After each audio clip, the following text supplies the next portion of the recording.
Welcome to Transformations, interviewing people changing our world. I'm your host, Diane J. Shaver, and as you've seen by now, everyone I interview is so different one from the other. But what they have in common is when something touched them deeply, some issue, some problem, something that came into their life, instead of watching it and sitting there, they took action. And they're showing us that each one of us has that power inside of us. So I want one day to be interviewing you. Maybe you'll be doing something wonderful too. So today I have the pleasure of interviewing someone who had some pretty profound challenges in his life and in the life of his family. And he found a way to solve them. And now he's helping others to do that as well. And he calls his solution Resiliency for Life. I love that, Resiliency for Life. What a good title. So please help me welcome Michael H. Ballard. Welcome, Michael. Hello, great to be here, Diane. Well, I'm glad to have you. So what are resiliency skills? What does resiliency mean? What resiliency is, I define it's different than traditional resiliency. Resiliency, I believe, goes back to the Greek, and it means to bounce back, to be plastic. And plastic in the original words was not something you put your groceries in, but it meant to be elastic in mind, body, and spirit. And there's a lot of value to that. But traditional resiliency is about education, it's about business, it's about community, and that's all important. But having got 2 chronic illnesses, you can bounce back from them, but resiliency doesn't cure them. Having had cancer twice and 3 brushes with death, resiliency didn't cure me, but it elevated the quality of the experience. So I just say that resiliency is a process, mindset, beliefs and values, a set of skills and a language that helps us deal with life's issues for a higher quality experience, and on occasion changes the outcome. I love that. So can you share with us what your experiences were that brought you to this understanding? I sure can. At 5 or 6, I'm riding my bicycle down the road as only a 5-year-old can, feeling free, and a little 3-year-old ran out in front of me. I'm pleased that I had enough control that I didn't hit the child. And I managed to avoid all the other kids. But I went in a little ditch of 3 feet down an incline and hit the bottom. It was muddy, and my bike stopped. And I went over the handlebars and hit my noggin on the only rock in the ditch. Fast forward. Accomplishment. How did you manage that? How did you find that rock? I mean, I don't know. You had to work at it. Heavy granite, I don't know. Anyways, I ended up with what they used to call a semi-concussion. I faded in and out of consciousness for a couple of days. And my poor parents were interrogated, what had they done to me? And my dad's like, I was at work, I got a call to come pick him up. It was faster to drive home, pick him up and drive him in. And the ambulance wouldn't take this long, would take longer. It was the 60s. We lived in a rural community. And so I got interested in human behavior that week because my neighbor in the same room, also 5 or 6, had a concussion. And I know as an adult now, but I didn't as a 5 or 6-year-old, that under brain injuries, we typically, like me, want quiet, turn the lights down, just everybody go away, I want to sleep. And of course, the 1960 X-ray machines were not very precise, so they woke you up every hour to see if one of the eyeballs the pupils were swelling or dilating, what's going on, to see if I had a bleed. Good to have, but that meant for 4 or 5 days, I got no real sleep. It was just 1-hour pieces. And my roommate, also having a head injury, he went to the other end of the spectrum. Yelled, screamed, shook. They put him in what I would say is a 7-year-old giant baby crib, lots of stainless steel bars. When he stood up, it came to his chin, so he couldn't get out, and he shook that crib across the room even though the brakes were on. And of course, I've got this headache that's world class, and ouch. So at 6, I was like, 2 people, similar issues. They couldn't be different and farther away on how they acted. Like, I wasn't saying my way was the right way, just how does that happen? How can you have a headache that big and still make a noise? Well, he was scared, obviously, like I was, and he was shouting. He wanted to see his mom and his dad. Dad was out of country, so he was flying home. This took a while, especially in the 60s. Where was his grandparents? Well, one set lived in town and they were there, but the other set lived in another continent. that was going to take a while to show. He went on at full steam for 2 days. My parents advocated for me, finally got me in another room. But I was astounded at that. So that got me started, that we could have similar experiences, 2 different ways as a response. So I started early being interested in behavior. Up till 5 or 6, I was just me. But you see why that happened, because if you hadn't had something that severe at that age, you would have been, as you said, out on your bike again.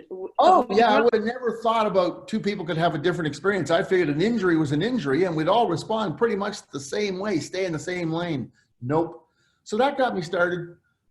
I got blessed with Shaolin Kung Fu lessons. I lived in a small community, not a lot to do. I didn't feel very athletic. These pinkies were good at piano playing, but catch a football, not so much. Be a runner. In my grade 9 class, I had one gentleman who now over 60 is in the top 500 long distance runners in North America. And he's retired now, and he tells me he doesn't sprint anymore. But back in the early days, he was in the top 50 kids for my province or state for 100-meter, back then, 100-yard run. So I used to compare myself to them, not knowing I didn't have the same gifts, but it was like, well, I'm certainly not a provincial level runner, and I'm certainly not a provincial level marathoner. What am I any good at? So Shaolin Kung Fu was something that introduced me to mind-body connection, and they started talking about spirit and your energy. And that just was like, wow. Yeah. And that didn't contradict anything from my Christian faith upbringing, which was really good. And this stuff's useful because it helps me deal with the anxiety of writing a test. It helps me deal with I was good at door-to-door sales. I had a paper route. Hi, it's Michael from the Toronto Star. Would you like a newspaper warm and dry Monday to Friday before 6? Always before 3 o'clock on Saturdays. So you had quite a childhood. I mean, it was like an adventure from the get-go. Oh, absolutely. And blessed with 2 parents who were involved. Not overly, they weren't helicopter parents. We lived in a rural community, and I was allowed to, at 6, ride my bike from the house next door to 3 houses up the street, and only that far, because I was not very good with balance at 5 or 6. I was 5, I couldn't ride a bike. I still was on my tricycle. 6, I was adequate, and 7 is when I really got going. But anyways, it really was a best time. But I had a father that he wouldn't know what he was teaching except calmness, but he used to take me for walks somewhere after 3 years old. Michael, this tree in the forest, it's on the edge. Do you notice that it's leaning? Why do you think it's leaning? What would make a tree grow leaning? I don't know, Dad. Well, we'll come back to that next trip. So it's leaning. It's at the top of the hill. What do you feel on your face today? A breeze. Oh, which side's the breeze on? This side. Which way's the tree leaning? That way. Do you think the breeze makes the tree grow crooked? Oh, so my dad was teaching me mindfulness or awareness or whatever you want to call it at an early age, because I was a good kid, but this works super fast. And so my mother got well-deserved rests when Dad took me on walks. But my father taught me to be calm and reflective, because looking at that tree in the forest, next trip was about, so it's leaning. Why are the branches broken off in the bottom? Well, think about it. So a couple days later, I realized kids were trying to climb it because it was a funky tree. It was really bent. So it was a good tree to climb. And the kids had tried to climb on the little branches, which broke off if you had any weight. And a couple trips more, he introduced me to the moss, was on the shady side, not the sunny side. So that was a blessing that not a lot of kids got, to have a father that was gentle, but determined to have me pay attention. And how did that evolve into how you found solutions for what was going on in your life? It sounds like when I got my chronic illness diagnosis at 17 for my bowel disorder, colitis. It's an inflammatory issue. My family it's okay to visit the land of despair, the nothing I can do, but you're not supposed to live there. You can visit the land of despair or shrink away from the issue. That's normal. That's quite You know, you feel overwhelmed, you sit back and go, uh-oh, but don't live there with the, oh, I'm helpless, I'm hopeless, there's nothing I can do. So my parents had raised me to go, what's the issue? How do you define it? Rationally, emotionally, physically, spiritual, what's up? Oh, the doctor says there's no cure. And with good intention, he said, and there's nothing you can do. But what I learned by going to the local medical library at the local university, thank you, York University, I got to look things up, and librarians and librarian staff, even in this age of Google, are invaluable because they don't know things in a digitized way. They know what they know their way from who have come in before you and what they've read. So they said, oh, there's research on chronic illness. Here, look at this and look at that and look at this. And oh, there's a best-selling book on managing chronic illness. And that's when I found out that it tied into 2,000 and 5,000 years of ancient research from other cultures. So then it was like, oh, meditation, mindfulness, visualization, breathing skills, all the things I learned in Shaolin Kung Fu for managing my chi, my energy, but now there's a really big, powerful use. So that was my bed. That was sort of my bedrock to get me to 1718. And then from there, that got you to understand that you have power. We all have power, and we get so disassociated from it. And we are told over and over again, we don't have any, which is what they tried to do to you, but you weren't buying it. No, I rented the idea of no power because it was a doctor. He had all these diplomas and degrees on the wall. He was a specialist. He wasn't just a doctor. He'd gone to school a couple years more. He was an expert.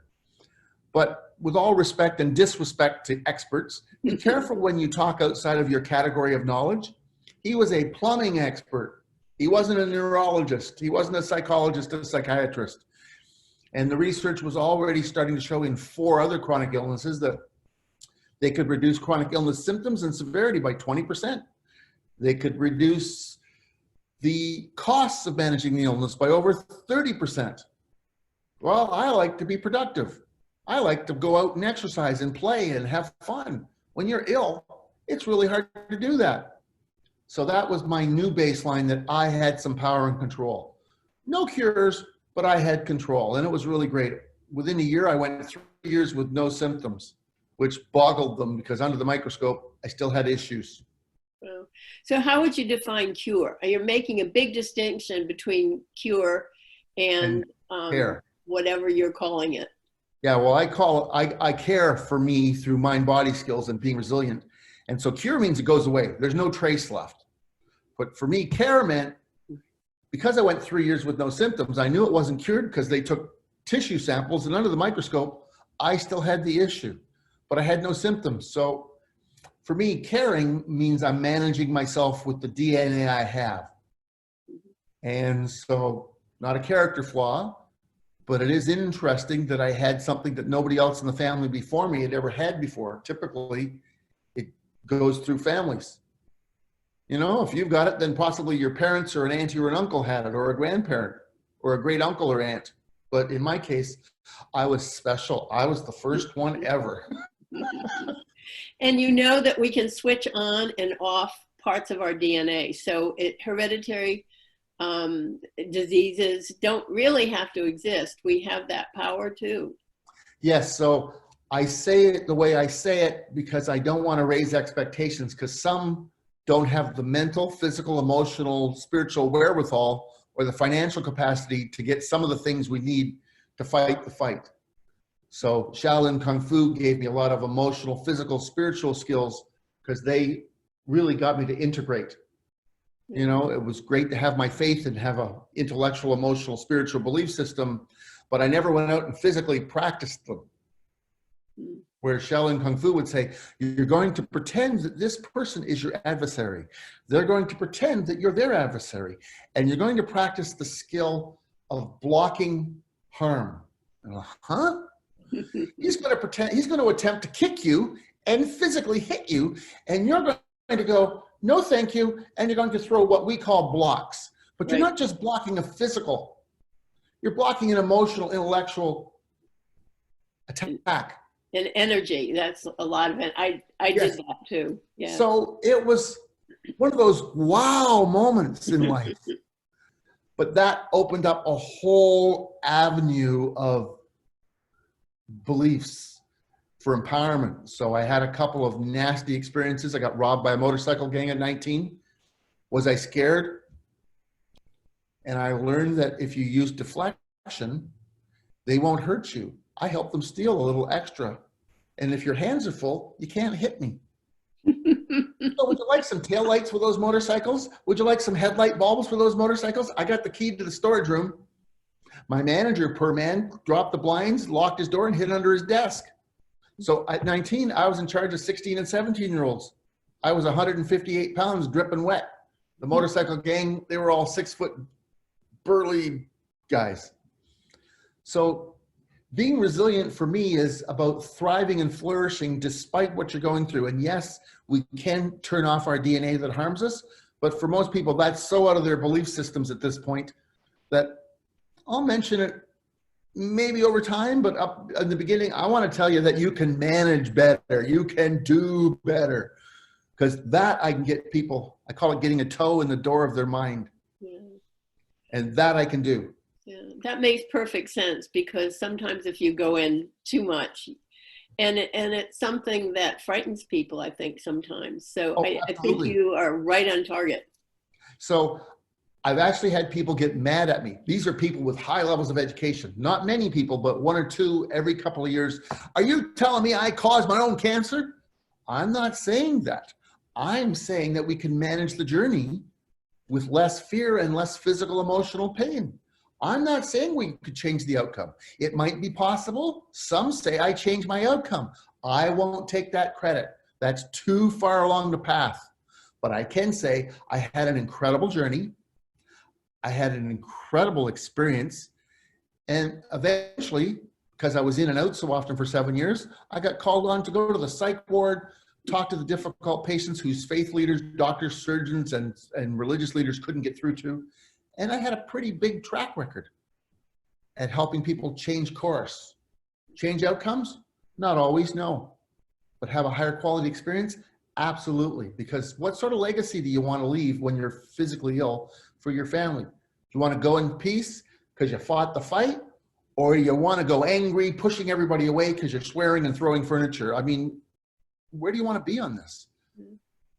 But that also depends on how you see life and how you see your sense of power or no sense of power. Sense of power absolutely is a big one. Yeah. You know, the rational. Why is it so scary for people to know that they have power? That to me seems really interesting, because to not have power seems to me much scarier than having power. I agree. I believe that means there's a sense of responsibility and a sense of ownership they have to have. And as none of us show up with an owner's manual, it makes it tough. I was blessed with two parents who had a sense of power. When my dad and mom had problems in the new house, they gave the elected officials and the experts a couple of years to fix things. When they didn't, my dad got a collaborative of 38 homeowners to start a ratepayers association. They all put in their money. They had a lawyer, and they got that official unelected at the next election because you didn't support us. You want our tax dollars, and you don't want to fix a problem that your experts approved. And so it was a great model to live with. Yeah. We had a drug problem in our little neighborhood back as a kid because it was a very wealthy neighborhood on the other side of town. So I grew up in a blue collar home, lots of love, food, and all the essentials, but nobody drove a Mercedes in our house or a Jaguar in the 60s. My friends had a household where there could be a Jag, a Cadillac, and a Porsche in the driveway in the 60s. Very uncommon then. But my mother and father, with friends, they had a coffee shop and something for teens to do every Friday of the month from September through to May, going within a month. And they had the participation of all the religious centers in the area. They had the police on board. They asked the police to drop in every Friday, take off your hat and look like you belong, have a cup of coffee, say hi to the kids. That was remarkable. Another church started having live entertainment one Saturday night a month. They were just activists in the best way. And you're pointing out something that's so critical that I try to get across to people all the time. No matter what the problem is, there is a solution and we can start it. And when we start it, as you're pointing out, other people will join in. Yes, sometimes our best gift is initiating. Yeah. We don't have the final answer, but we get it started. The problem is A, B, C. Okay, I don't even know how to deal with C, but A, I know half of the solution. So I'm gonna write it down, define the problems. Small town, Ontario, 1960, late 60s, mid 70s, drug use higher than per capita than Toronto. And so that's a problem. We got kids getting rushed to the hospital with overdoses. So we're going to deal with it. What do they need? A place to be. Hello, minister. We want your church hall on Friday nights, 6 till 1 in the morning. Not sure how we're going to staff it yet. Small detail. Are you good? Good. That's exactly it. You hit it. We don't. I interviewed an ex-Marine, combat Marine, who started Veterans Community Project, and he said it's like anything. You have a mission, you know what the outcome you want, and you just start, and that's it. That's all you need. You don't know A to Z. You might know only the A. Yeah. You might know what the Z problem is, but you just start. So mother phoned all the ministers, the wardens of the churches all got involved, the financial, legal authority responsible for all the churches, they got the ministers involved. We got some my mom had some acquaintances who knew social workers of quite high level who were very approachable. And the next thing you know, the high school was giving family lectures with these local experts on, the dynamics of family, dynamics of drug use as what we knew in the 60s and 70s. And it turned out to be a pretty happening little community pretty soon. Parents would drive their kids into the drop-off center, all the coffee you could drink, cookies, homemade, store-bought, and it was quite remarkable. Wow. And so when you grow up with parents that are like that, it was okay for me to get the diagnosis of chronic illness and feel overwhelmed, but don't live in the overwhelm. So how did you handle when you knew you had other really serious illnesses? How did you handle it? What did you say to yourself? What did you do? What did you think? What went on? Good question.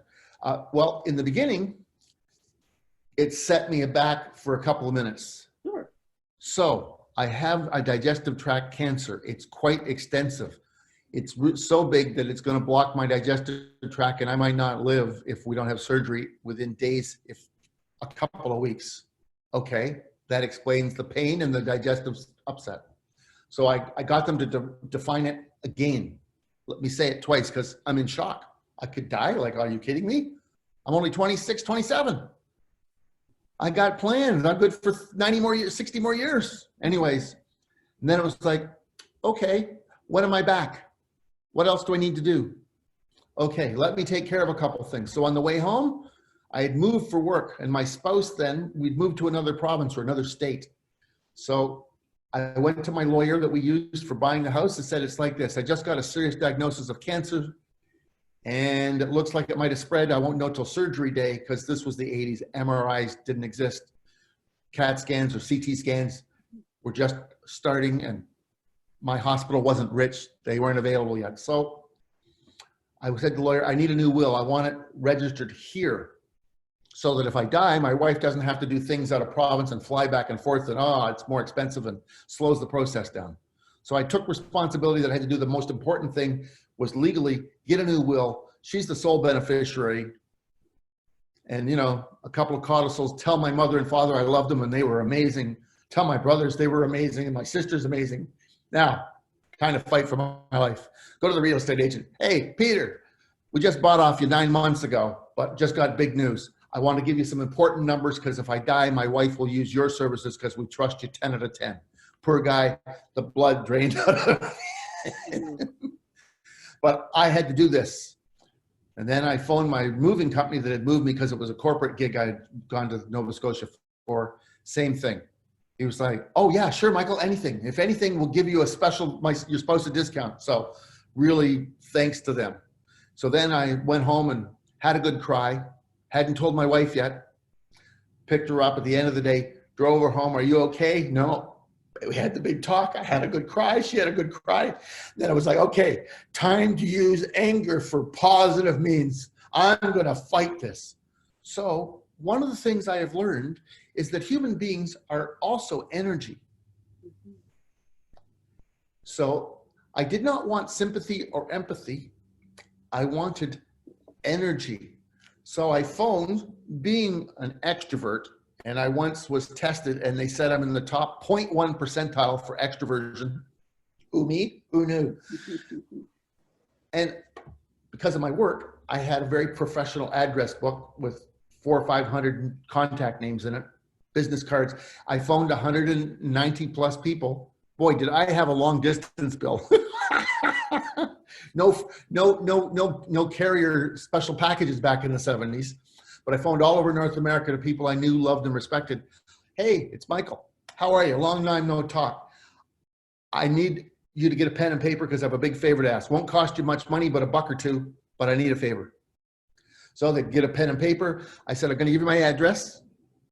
Now, I'm scared out of my mind, but I want you once a week, once a month, once every 6 months to send me a note about something good in your life. So Diane, did you plant the garden? Are the flowers up?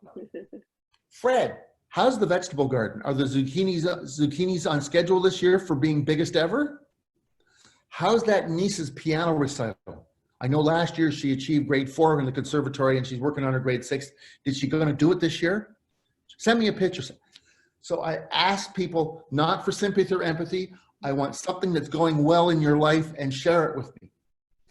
Well, they started coming in, these notes, and I talk about it, but it's emotional because they cared. And I got 400, almost 500 notes in the first 90 days. And I got the nursing staff. Who are you? Do we know you? Are you a media person from another part of the country hiding out here?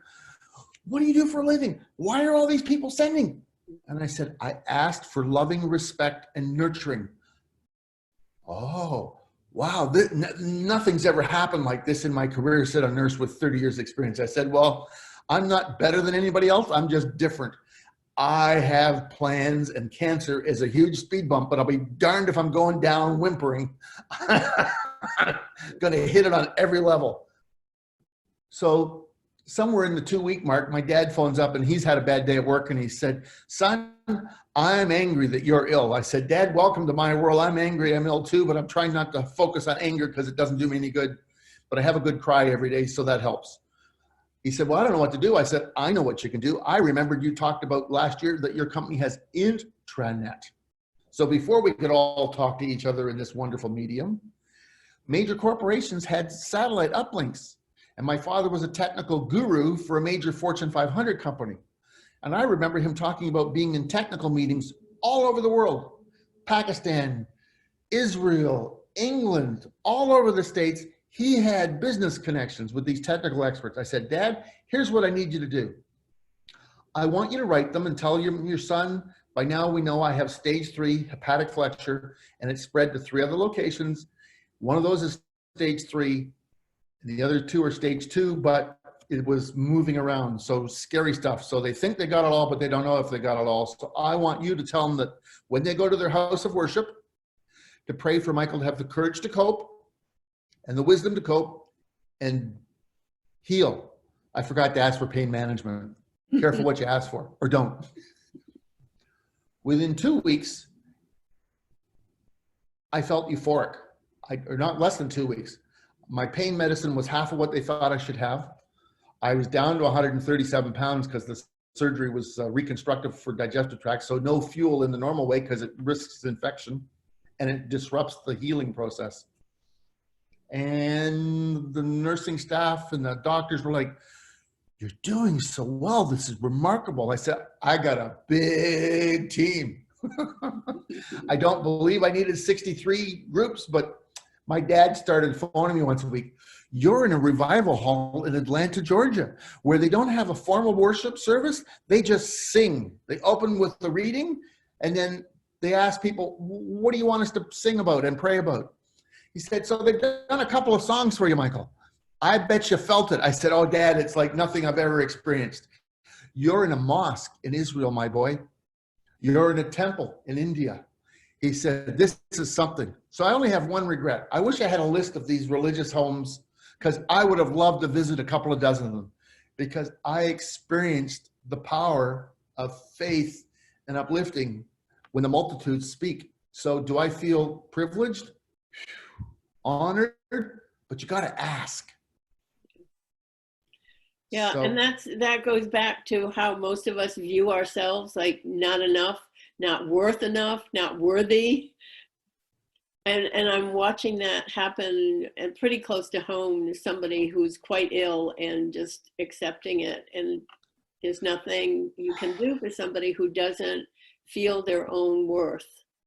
yes, there's a famous poem by Og Mandino, or a prayer. Og Mandino wrote several books. Yeah, I know him. At one point, I remember reading an interview with him, and he said, it's the most humbling thing in the world to write a book and pour your heart and soul into it. He was suicidal and the gun didn't work. So can you imagine? He said, I was such a failure in life.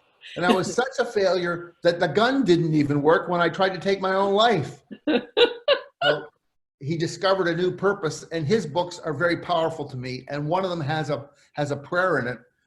And I have to tell you that it doesn't replace faith. It supplements faith. To me, it's important to read and be inspired, not just through your faith. And I know that makes some of my friends angry when I say not just with your faith, but I'm human. I can only pray so much in the day with what I was raised with and what I've learned. But I find that I can be supplemented and uplifted by what other humans have done and said, because they get me to reflect back on my faith and empower my faith and build, nurture me. But Og's prayer is, "O Creator of all things, help me for this day I go out into the world naked and alone, and without your hand to guide me, I will wander far from the path of success and happiness. I ask not for gold or garments equal to my opportunities, but instead guide me that I may acquire skills equal to the opportunities that surround me." So I hadn't read Og at 27. I read Og the next year, but in some ways, unknowingly, I followed what he was saying. I'd asked for help to acquire the skills and the abilities equal to the challenges and the opportunity around me. And the opportunity was to manage my emotions so I wasn't overwhelmed with the diagnosis that, yes, you have cancer and it's in 4 locations. I was not going to be overwhelmed that just through that door there are 50 people in the hospital on hospice care, all slowly fading away because their cancer is so advanced. Yeah. And I was so ill, they had me beside the nursing station in the next room. So Og's got another story, another one. And again, people have to be ready to hear it. And it's about, I will not walk, talk, or sleep with the sheep. And yet, with my chronic illness diagnosis, for several weeks, I was one of the sheep. The expert told me nothing I can do, so that meant nothing I could do. It took me a while to muster my resources and wake up and say, I might not cure it, but I'm going to manage this, and I'm going to defy their odds. So it was a big time. Yeah, it's a powerful time. And how did you help your daughter? At one point, for your viewers, my then 7-year-old daughter had a brain tumor. It was tougher than being told I had cancer because it's my little girl. Sure. So the medical team, nothing you can do, which I can't physically do anything for the child for a cure. But what we did was, from what I'd learned from Shaolin Kung Fu and from my 7-year journey, is we prepared her. So we first said, as you go through this, whatever you feel is valid. So some days you could be happy, some days you could be sad. But we're going to do a few things to help you get ready. And when they're 7 and they're yours, they believe you. Mm-hmm. So we phoned up my favorite hairstylist, hi Sharon in Barrie, Ontario, formerly of Belleville, and we made an appointment. We told her what was going on, told her we were scared out of our wits, and our little princess had to get a princess cut. So the surgery was going to be the temporal lobe above the ear. The tumor was as big as an adult male thumb. So the doctor had marked with special ink how much to shave back. So they gave her an undercut. And she left there with her Princess Warrior cut. Bum, bum, bum, bum. Cue the music for Princess Warrior. Mom and Dad trying to hold it together because, you know, this is our little girl. But we wanted her to have a fighting frame of mind that was gentle and powerful, because power doesn't always mean fists. Power is spirit and heart, capacity to feel and acknowledge and discuss. So then, because she was going to have extensive MRIs, we we took our dining room table, put blankets over it, and we dragged her under with the chairs out. She could still see at the side, and said, so you're going to be put on a platform and dragged in and out. MRIs in the early 90s were famous for how loud they were. Magnets clanging. They put headphones on, but there was no software in the headphones to block out the noise. It was just basic insulation. They took the edge off, but it was still 90, 110 decibels. So we brought her in a couple times. How do you feel? Oh, that's great. Okay, we put the blankets down, pushed the chairs in, made it smaller, pulled her in and out. How's that feel? Good. Okay, now here's what you could hear when you're under there. I bake bread, so I got some baker's bowls, professional size. Got a wooden spoon. Pulled her under, closed it up. I said, you're going to hear this. Oh, cool. Said, just imagine mommy slow dancing. You know how daddy thinks she's the most beautiful person in the world when she slow dances. Takes daddy's breath away. She is looking amazing when she slow dances. Very ooh la la. And of course, a little voice, oh, daddy. Pull her out. I said, what's that feel like? Kind of boring. Fine. Pull you under, close it up. Now, you've had boring. Imagine daddy trying to slow dance. But you know when daddy slow dances, everybody's got to move away a couple of feet because daddy's not very good at dancing and parts just move spontaneously. Otherwise, you get too close, you can get a hurt nose. Just imagine daddy doing that while we hear a giggle. I said, so you're not allowed to giggle out loud, but you can giggle in your head when they give you the MRI. Are you good? Yep, good. Fast forward a couple of weeks. She's had the upfront MRI diagnosis. She's had the surgery. She has a 3-day later MRI, and we're in her room because we'd gone down with her. They said, we'll bring her back up so many minutes later. And the chief of psychology and her social worker came in, and we get this almost like this far from my nose. What had we done to her? What had we done to her? What had we done to her? What are you talking about? Well, she fell asleep for the first time in the history of the hospital. A child fell asleep in MRI. I said, oh, I bet you she even asked if she could. How would you know that? Because we set it up for her to practice MRIing at home and said, ask them if it's okay if you fell asleep, if you're bored. So she said, could I sleep? The guy said, sure. Nobody ever has. So she fell asleep. So what had we done? What had we done? I said, whoa, hold your horses. Why is all your social emotional care for this child after the surgery? Well, that's how it works. I said, well, then you failed, because we used 1915, 1969 research from Harvard Mind Body Clinic, and we taught her some visualization skills so that she'd be calm. And I said, the red dot is from me going, and if you forget, don't. It's okay. So whatever you feel, that's fine. But if you want calmness, practice the belly breathing skills that daddy gave you, if they say you can. And practice your seeing mommy slow dance or daddy slow dance if you want to giggle, or ask to fall asleep. So we did nothing to her, we did things with her. So the famous hospital got very uppity. I said, well, your methodology is sort of like giving the keys to the teenager and they drive a car, and after they crash and almost kill themselves, now we'll help them emotionally rehab as well as physical. I said, you're 50 years behind the research. So I didn't make any friends in mental health that day at that hospital. And for some reason, they've never called me back. And I've reached out 40, 50 times. I'm sure there's a little list of who never to talk to at that hospital. But don't accuse me of doing things to my kid. Yeah. So that's the whole thing. When you give somebody tools and you let them know that they have choices. Yes. And that they're in charge. We're all in charge of our life. And we're never told that. Yep. And so I had it described to me as victim or victor. That's one way to say it.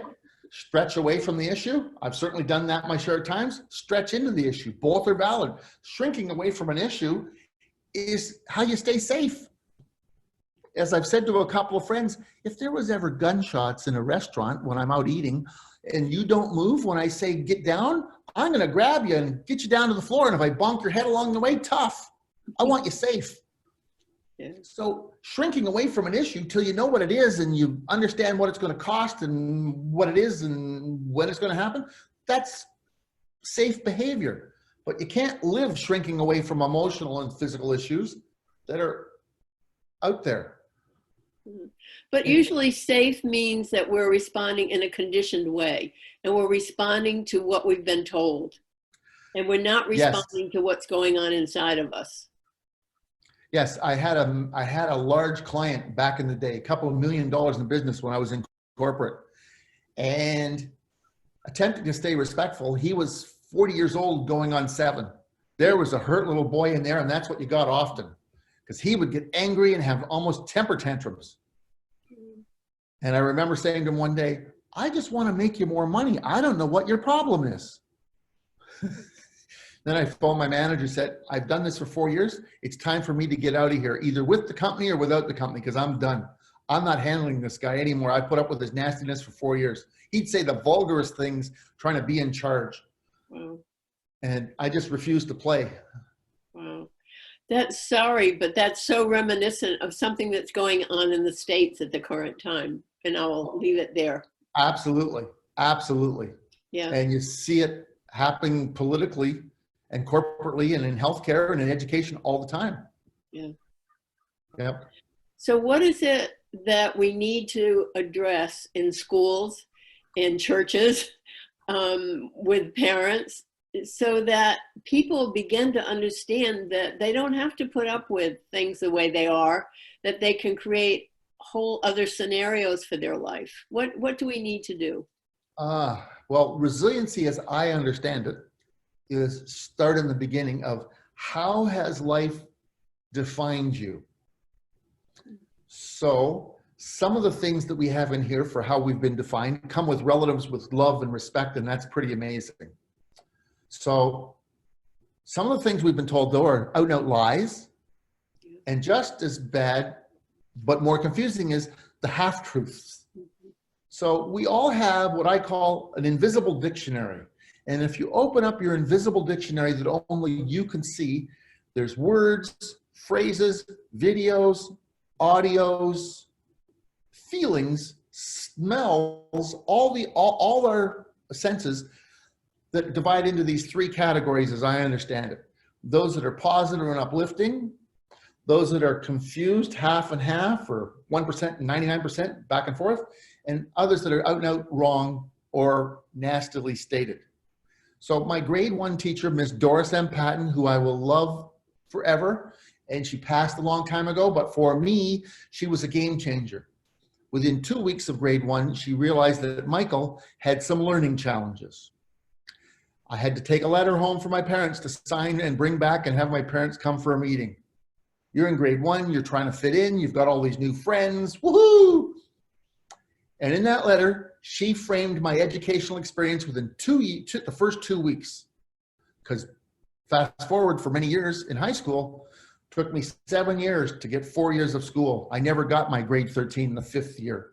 Spelling, grammar, and other things are a large challenge. I knew the knowledge, but asked me to write it on an exam, asked me to spell endoplasmic reticulum, keep your money.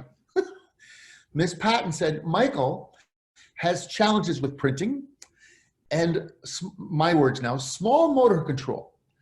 School will be very tough on Michael because of this. However, Michael has some exceptional other skills in the classroom and in the playground where it's been noted that he has wonderful social and emotional skills. Again, my words, this was 1960, 61.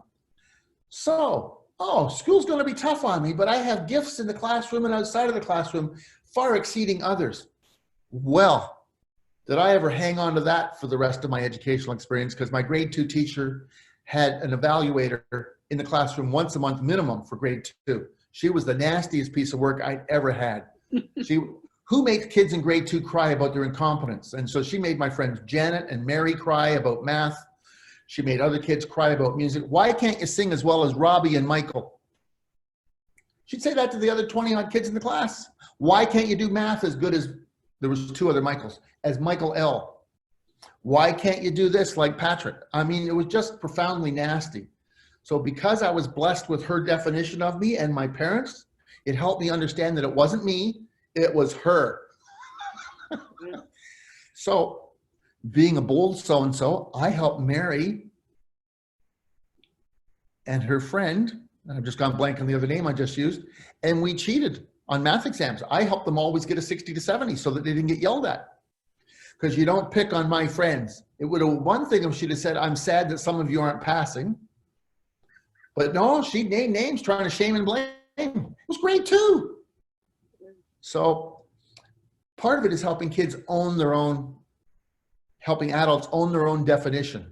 Because if I'd listened to only this grade 2 teacher, I'm terrible at math or spelling. I'm terrible at this. I'm just a failure. I'm never going to get past grade 8 to grade 10. But instead, Miss Patton and my parents told me, you have other gifts. Do your best, focus on the other gifts, and help raise others up. And helping others raise up, help me raise up. And only after music lessons did I find out that Robbie was the good singer. Hi, Rob in Vancouver, Victoria, BC. Only Robbie had the good timing and the perfect pitch. I am very good at impersonating others or copying others when it comes to music. So I didn't have it. I was a microsecond behind Robbie every time with the pitch and the tone and the timing. But she didn't have skill enough to notice that. So what would self-definition is vital. Yeah. What would it be like if I think about this, someone I met did Walkabout, and this is a while ago, and the Aborigines would praise each person for what they had, not what they couldn't do, but who they were and what they had. So what would it be like if we had a different kind of educational system that enhanced what is natural to people and built them up so that they could use that in the world? What would that would be a different world. I believe that for the healthy individuals, because narcissists start forming at a young age, but outside of the narcissist in the classroom, it would make the teacher's job easier, emotionally more uplifting, and emotionally a little tiring, but it would be on the positive side as opposed to the negative side. Yeah. And so I believe that grades would go up. I worked with long-term unemployed at one point with over 1,600 adults. And in the one class of 1,997, so I'll say 1,000, we had 100% success rate, 100% graduation rate, and 100% got the job in the field of study within less than 6 months. And part of the course I was allowed to teach was a 12-day course out of 50 weeks of education, was we looked long and fast and hard at your history of events in your life that were meaningful to you, and what are the transferable skills and transferable feelings from there that are positive and uplifting that build you up, and how will you acknowledge the negatives and the half-truths and get out the eraser to get rid of them out of your self-definition. Does Michael spell endoplasmic reticulum very well? No, that does not make me a bad person. That's just my particular curiosity of how this brain works. Yeah. So let's say there's somebody who needs the skills that you have. How do people get in touch with you? What do you offer to people so that they can find you?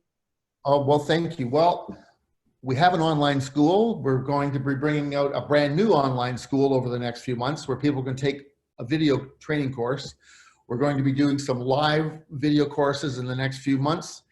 And we do some one-on-one coaching, and they can contact me through my Resiliency for Life page on Facebook, or Michael H. Ballard on Facebook, or I'm on Twitter. I'm on LinkedIn, Michael H. or MH Ballard on LinkedIn. So I'm out there.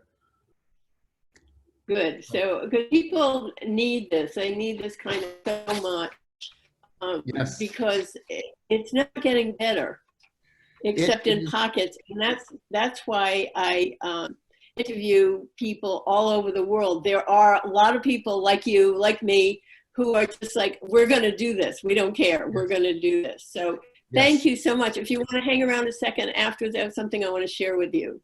Sure. Thank you. Thanks for listening, everyone. Oh, Michael, thank you so much. And your attitude and your experience and all of that together is so inspiring for people. So thank you so much for that.